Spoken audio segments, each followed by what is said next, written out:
Hello there. So you want to know how you can go ahead and use OBS Studio hotkeys. This is going to be the only video you'll ever need to watch on the internet. So without any further ado, let's get straight into the video.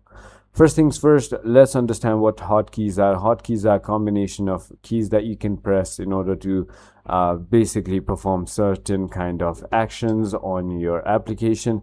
And why this is necessary, it's going to be making your work efficient and easy.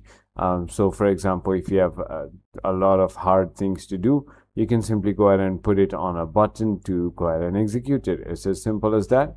So let me just show you real quick. Click on File, click on Setting, and once you've done that, you want to simply go ahead and look all the way down over here where there is Hotkeys.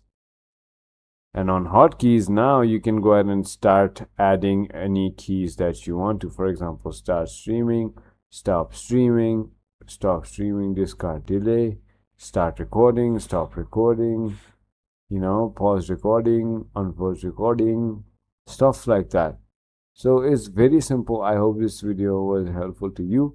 And if it was, hit that like button and I'll see you on the next one.